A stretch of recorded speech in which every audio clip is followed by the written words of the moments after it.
विद्यार्थियों नमस्कार। आप जुड़े हुए हैं आपके अपने YouTube प्लेटफॉर्म जिसका नाम है केमिस्ट्री बाय डी शर्मा और मैं डॉक्टर दीपेंद्र कुमार शर्मा आपका आपके अपने YouTube प्लेटफॉर्म पर स्वागत करता हूं। विद्यार्थियों, इस वीडियो लेक्चर के माध्यम से हम डिस्कस करने वाले हैं कक्षा 12वीं मैथमेटिक्स यानी गणित के पेपर का कुछ प्रश्नों के हल। विशेषकर हम वस्तुनिष्ठ प्रश्नों की बात कर रहे हैं, यानी ऑब्जेक्टिव क्वेश्चंस के सॉल्यूशन को हम डिस्कस करने वाले हैं इस वीडियो लेक्चर के माध्यम से। विद्यार्थियों, यह पेपर दिनांक 25 फरवरी 2026 को एमपी बोर्ड की जो एनुअल एग्जाम यानी कि जो वार्षिक परीक्षा हुई है उसका सॉल्यूशन हम देख रहे हैं। हमारे पास बोर्ड पे आपको स्क्रीन पर सेट ए दिखाई दे रहा है, आपके पास हो सकता है सेट बी, सी या डी होगा, तो उसमें क्वेश्चंस का सीक्वेंस सिर्फ बदलेगा, बाकी प्रश्न वही रहेंगे। तो विद्यार्थियों, अब हम चलते हैं इस पेपर के सॉल्यूशन की ओर। उससे पहले हमेशा की तरह रिक्वेस्ट है कि यदि वीडियो लेक्चर अच्छा लग रहा है तो वीडियो को लाइक अवश्य कीजिएगा, आपके क्लासमेट तक, आपके साथियों तक, आपके दोस्तों तक इस वीडियो को शेयर अवश्य कीजिएगा और कमेंट बॉक्स में कमेंट करके जरूर में बताइए कि आपको वीडियो कैसा लगा। तो विद्यार्थियों, चल रहे हैं हम इस पेपर के सॉल्यूशन की तरफ और डिस्कस करते हैं कुछ प्रश्नों को यहां पर। तो पहला प्रश्न यहां पर आपको दिखाई दे रहा है कि सही विकल्प चुनकर लिखिए। इंग्लिश और हिंदी दोनों मीडियम में हम क्वेश्चन को डिस्कस करेंगे कि यदि समुच्च एन में R equal to a equal to b minus 2b greater than 6 द्वारा प्रदत्त संबंध आर हो तो क्या होगा। इसी को इंग्लिश में देख लेते हैं। यहां पर दिया हुआ है इंग्लिश में, if R be the relation in the set N given by R equal to a equal to b minus 2b greater than 6 then. तो विद्यार्थियों, इसका आंसर आप लोगों ने क्या लगाया होगा, आपने क्लिक किया होगा, इसका आंसर सी ऑप्शन हो जाएगा 6, 8 जो आंसर होगा इसका करेक्ट आंसर सी ऑप्शन होगा। आप लोग क्रॉस चेक कर लीजिए। अगले प्रश्न की तरफ चल रहा हूं मैं। दूसरा प्रश्न दिया हुआ यहां पर हिंदी में, यदि ए तथा बी समान कोटि के सममित अवयव है तो ए बी माइनस बी ए एक क्या होगा। 4 ऑप्शन दिए हुए हैं। इंग्लिश में इस क्वेश्चन को पहले देख लेते, फिर मैं आंसर की तरफ चलता हूं।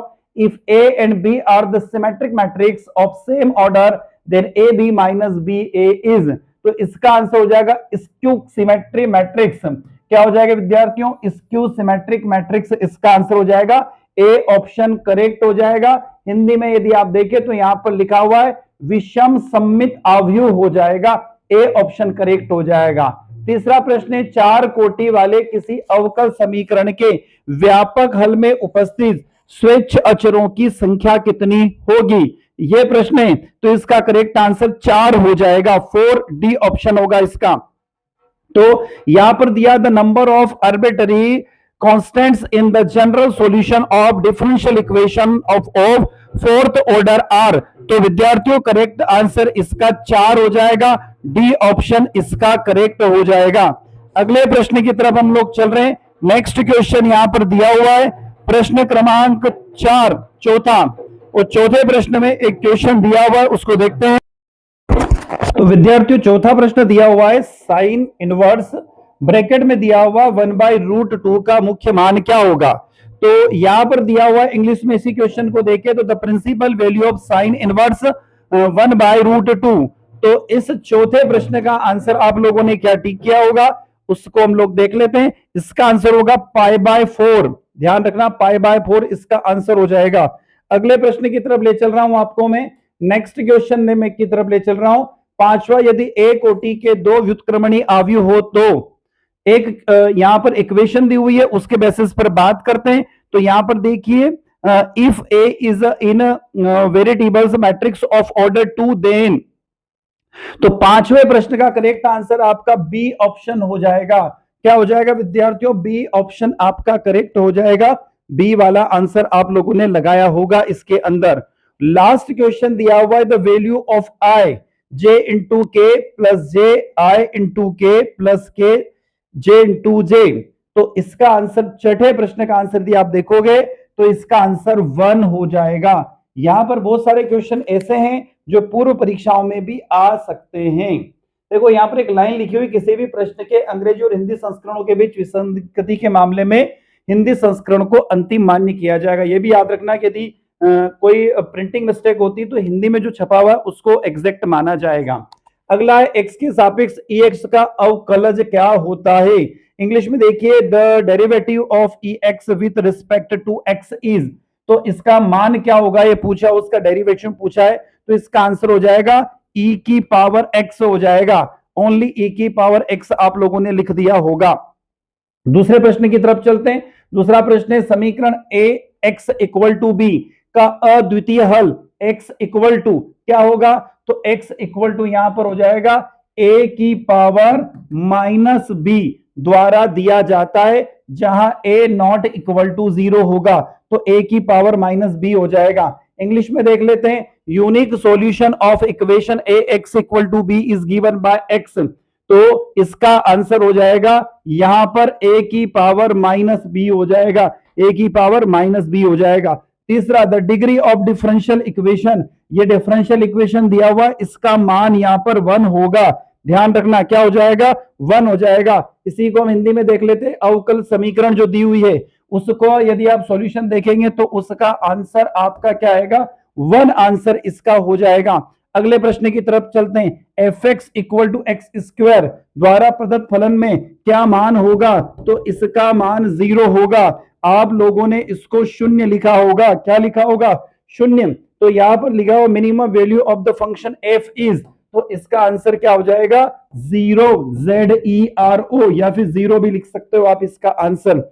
अगला प्रश्न की तरफ चल रहा हूं मैं, पांचवा प्रश्न, एक ऐसी राशि जिसके परिमाण एवं दिशा दोनों होती है क्या कहलाती है, a quantity of as magnitude as well as direction is called, तो विद्यार्थियों उसको वेक्टर यानी कि सदिश राशि कहा जाता है, उसको वेक्टर यानी कि सदिश राशि कहा जाएगा। अगला लास्ट क्वेश्चन दिया हुआ, a matrix is said to be column matrix if it is has only 1 column, क्या आ जाएगा इसका आंसर, 1 कॉलम।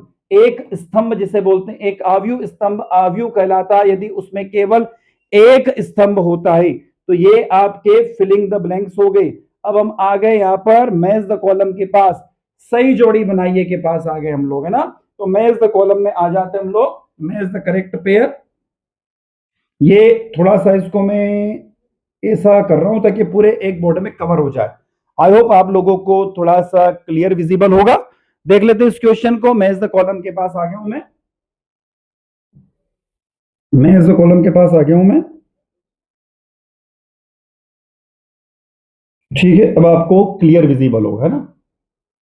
चलता हूं, अब मैं इसके आंसर आपको बता देता हूं ताकि थोड़ा रीडेबल हो जाए, है ना, फॉर्मूला थोड़ा सा रीडेबल हो जाए, दिखने लायक हो जाए। चलो, पहला जो प्रश्न दिया हुआ है यहां पर integration of sine 2x dx, ये पहला दिया हुआ है, इसका जो आप जोड़ी बनाओगे तो इसका आंसर ये वाला हो जाएगा, ध्यान रखना, यानी इसका करेक्ट मैच जो होगा वो डी ऑप्शन हो जाएगा। क्या हो जाएगा, डी ऑप्शन इसका हो जाएगा। दूसरा जो दिया हुआ integration dx by √1 minus x square, ये दिया हुआ है, तो इसका करेक्ट ऑप्शन की तरफ चल रहा हूं मैं, तो इसका करेक्ट आंसर जो होगा वो ई ऑप्शन हो जाएगा, यानी कि दूसरा करेक्ट होगा, ध्यान रखना। तीसरा, integration of dx by 1 plus x square, यानी कि तीसरे प्रश्न के पास आ गया हूं, तो तीसरे का करेक्ट यहां पर हो जाएगा ABCDEF, जी ऑप्शन दिया हुआ कहीं पे, जी ऑप्शन बिल्कुल, तो तीसरे का जी हो जाएगा, ध्यान रखना, तीसरे का करेक्ट आंसर यहां पर जी ऑप्शन हो जाएगा, ये आपका तीसरा हो जाएगा। चौथा जो दिया हुआ integration of dx by x square minus a square, चौथा, तो चौथे का करेक्ट आंसर विद्यार्थियों आपका ए ऑप्शन हो जाएगा। कौन सा हो जाएगा, चौथे का आपका ए ऑप्शन हो जाएगा, ये चौथे का करेक्ट ए होगा। मैच कर लीजिए आप, मैच कर लीजिए इसको। आगे चलते हैं, नेक्स्ट क्वेश्चन, पांचवें प्रश्न के पास आ गया हूं मैं। पांचवा, integration of dx by a square minus x square, ये पांचवा प्रश्न आपको दिख रहा है, पांचवा मैच द कॉलम के पास आ गया हूं। पांचवे का करेक्ट मैच जो होगा वो एफ होगा, तो ये पांचवा आपका हो गया। छठा दिया हुआ 6 दिया हुआ है, integration of cos 2x dx, ये दिया हुआ है, तो छठे का करेक्ट आंसर यदि मैच करने जाऊं मैं, तो छठे का करेक्ट मैच जो होगा, छठे का करेक्ट मैच जो होगा वो आपका बी, सॉरी, छठे का करेक्ट मैच जो होगा वो आपका बी ऑप्शन हो जाएगा। क्या हो जाएगा, बी ऑप्शन हो जाएगा। और आखिरी आपको दिखाई दे रहा है यहां पर integration of root a square minus x square d x, ये दिया हुआ है, तो इसका करेक्ट आंसर आपका सी ऑप्शन हो जाएगा। तो आप इस मैच द कॉलम को यानी कि सही जोड़ी को आपने देख लिया होगा। अब अगले प्रश्न की तरफ चलते हैं हम लोग। अगला प्रश्न है चौथा प्रश्न, सत्य और असत्य के बारे में पूछा, ट्रू और फॉल्स के बारे में पूछा गया है। ठीक है विद्यार्थियों, ट्रू और फॉल्स के बारे में बात कर रहे हैं हम लोग। आपको स्क्रीन पर क्वेश्चन भी दिखाई दे रहा होगा। समान कोटि के विकर्ण आव्यूह का गुणन क्रम विनिमय होता है। इंग्लिश में दिया हुआ multiplication of diagonal matrix of the same order will be commutative. तो ये स्टेटमेंट आपका क्या होगा, याद रखना। तो विद्यार्थी ये स्टेटमेंट आपका ट्रू होगा, यानी कि सत्य हो जाएगा। दूसरा, दो सरेख सदिशों का परिमाण सदैव समान होता है, ये पूछा गया है। तो two collinear vector are the always equal to magnitude, तो दिस स्टेटमेंट इज फॉल्स, ये स्टेटमेंट गलत है। तीसरी लाइन, प्रत्येक अवकलनी फलन सतत होता है किंतु इसका विलोम सत्य नहीं होता है। तीसरा आप लोगों से पूछा गया है, इंग्लिश में दिया हुआ every differentiable functions is a continuous but they converge is a not a true, तो this statement is a true, ये स्टेटमेंट सत्य है, ध्यान रखिएगा। तीसरा सत्य होगा। चौथा, यदि ए और बी दो ऐसी घटनाएं हैं कि P A not equal to 0 पर P B by A equal to 1, तब ए इक्वल टू 5 होगा। क्या स्टेटमेंट करेक्ट है? तो चौथा स्टेटमेंट फॉल्स होगा, असत्य होगा। तो इफ ए, तो ये जो चौथा स्टेटमेंट है आपका ये फॉल्स हो जाएगा, गलत हो जाएगा। तो अभी तक हमने बात करी, ये आपका ट्रू है, ये ट्रू है और ये फॉल्स हो गए। तो पहला तीसरा ट्रू है, दूसरा चौथा फॉल्स है। अगले की तरफ जा रहा हूं, पांचवा, order and degree if the define of the differential equation are always positive integer. तो हिंदी में देखते हैं कि किसी अवकल समीकरण की कोटि एवं घात यदि परिभाषित हो तो हमेशा धनात्मक पूर्णांक होती है, तो ये स्टेटमेंट ट्रू है, सत्य है, याद रखिएगा।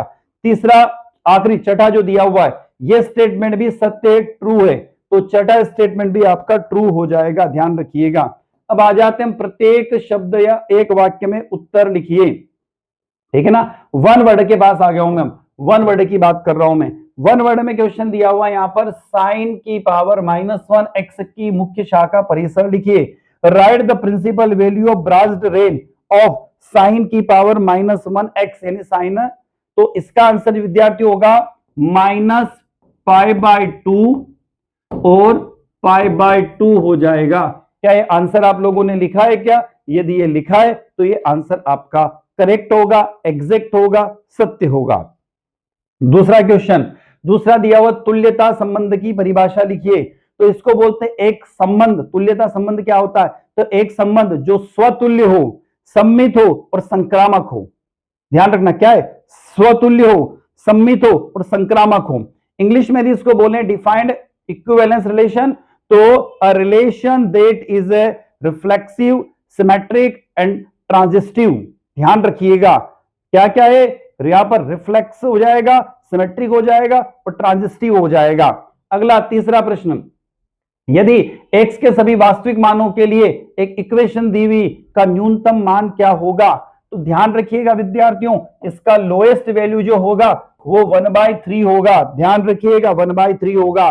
तो write the minimum value of equation दी हुई है, क्वेश्चन नंबर तीसरे की बात कर रहे हैं हम लोग, तो इसका आंसर आपका 1/3 हो जाएगा। ध्यान रखिएगा 1/3 इसका आंसर हो जाएगा। चौथे प्रश्न के पास जा रहा हूं मैं।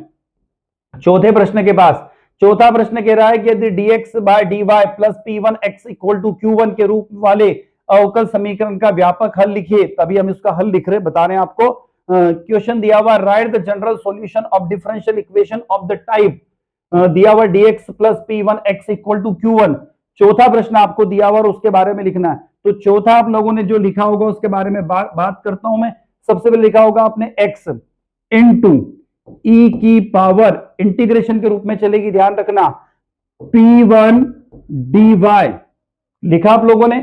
फिर इक्वल टू का साइन आएगा, फिर इंटीग्रेशन का साइन आ जाएगा, फिर ब्रैकेट आएगा, यहां पर आएगा q1 इंटू ई, ध्यान रखना Q1 इंटू ई की पावर, फिर इंटीग्रेशन का साइन आएगा P1 dy, ये लिखना है आपको, फिर ब्रैकेट को क्लोज करना है, फिर बाद में ब्रैकेट के बाद आएगा dy प्लस सी।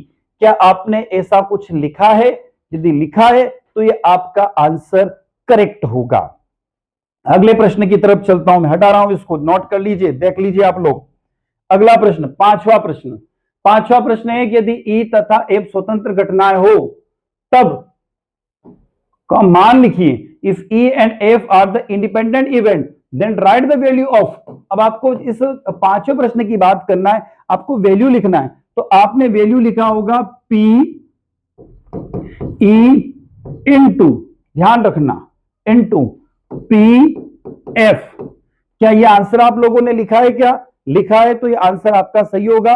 कौन से प्रश्न के लिए? ये थे चौथे प्रश्न के लिए, सॉरी पांचवें प्रश्न के लिए। अब हम छठे और सातवें की तरफ चल रहे हैं। तो प्रश्न क्रमांक 6 क्या कहता है कि write the equation of a line from which of the passes through a point x1 y1 z1 and whose direction cosine are l m n. ऐसा कुछ दिया हुआ, हिंदी में भी इसको रीड आउट कर लेते हम लोग। बिंदु x1 y1 z1 में जाने वाली रेखा जिसका एक द्विक कोसाइन एल एम एन है का कार्तीय रूप में समीकरण लिखिए। अब कार्तिक रूप में आपको समीकरण लिखने जाना है तो क्या लिखोगे? मैं बता देता हूं आपने क्या लिखा होगा, एक बार आप मैच कर लीजिए। x minus x1 by L, क्या ये लिखा, equal to y minus y1 by m equal to z minus z1 by n. क्या ऐसा लिखा है आपने? यदि लिखा है तो ये आंसर आपका सत्य है, करेक्ट है, आपका एक नंबर कोई नहीं रोक सकता। आखिरी प्रश्न, यहां पर दिया हुआ इंटीग्रेशन लिमिट दे रखी 1 2 3 dx का मान लिखिए। क्या मान होगा मैं बता रहा हूं, अभी इंग्लिश का भी रीड आउट कर लेता हूं मैं। Right the value of integration limit of 1 2 3 dx। तो इसका आंसर जो आप लोगों ने लिखा होगा वो लिखा होगा 2, यानी कि 2 आंसर लिखा है। क्या लिखा है तो सही है, नहीं तो गलत है। अब इसके बाद में जो क्वेश्चन दिए हुए हैं इसके अंदर 6 क्वेश्चन को देखिए, इसके अथवा वाला और ऊपर वाला दोनों प्रश्नों को हम ये सरल, कठिन भी नहीं कह सकते, बड़ा सरल सा प्रश्न है। यदि सोल्व करोगे तो आसानी से आंसर निकल कर आ जाता है। फंक्शन एफ एक्स की बात करोगे तो ये भी हो जाएगा। ये कितनी इक्वेशन सरल है, यदि y plus sine y equal to cos x है तो dy बाय dx का मान ज्ञात कीजिए। ठीक है, इसी तरीके से मान ज्ञात कीजिए 10 की पावर -1। ठीक है, तो इस तरीके से आप देखोगे तो आपका जो पेपर है, हम ये नहीं कह सकते कि इतना कठिन आया था मैथ्स का पेपर, एक तरीके से मॉडरेट कह सकता हूं मैं। मॉडरेट इस लेवल, इस पेपर को मैं मॉडरेट नाम दूंगा ताकि आपको दिक्कत नहीं आएगी। तो विद्यार्थियों, आप आई होप आप लोगों का पेपर अच्छा गया होगा, और जो आगे वर्षों में कक्षा 12वीं में आने वाले विद्यार्थी हैं वो भी इस पेपर को देख लीजिए ताकि आपको एक आइडिया मिल जाए कि किस तरीके से प्रश्न एमपी बोर्ड में पूछे जाते हैं। और खास बात ये कि एमपी बोर्ड भी अब धीरे धीरे एनसीईआरटी पैटर्न या सीबीएसई की जो एग्जाम्स होती है उसकी तरफ धीरे धीरे शिफ्ट होते हुए दिख रहा है।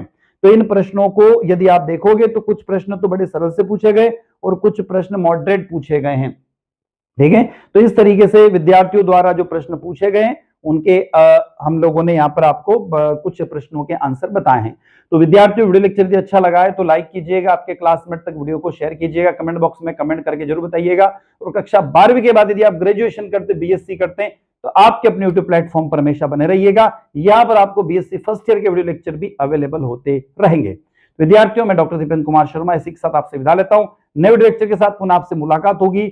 आप जाइएगा आपके अपने यूट्यूब प्लेटफॉर्म पर जिस पर भी बने हुए, यहां पर आपको कक्षा 12वीं हिंदी के पिछले 5 वर्षों के वस्तुनिष्ठ प्रश्नों का संग्रह यानी कलेक्शन ऑफ ऑब्जेक्टिव क्वेश्चंस भी देखने को मिलेंगे। तो उस वीडियो को भी आप देखिए और एंजॉय कीजिए। तो अगली परीक्षा के लिए आपको best of luck. I hope ये पेपर भी आपका अच्छा गया होगा। तो मैं आपसे विदा लेता हूं, नए वीडियो के साथ पुनः आपसे मुलाकात होगी। तब तक जय हिंद, जय भारत।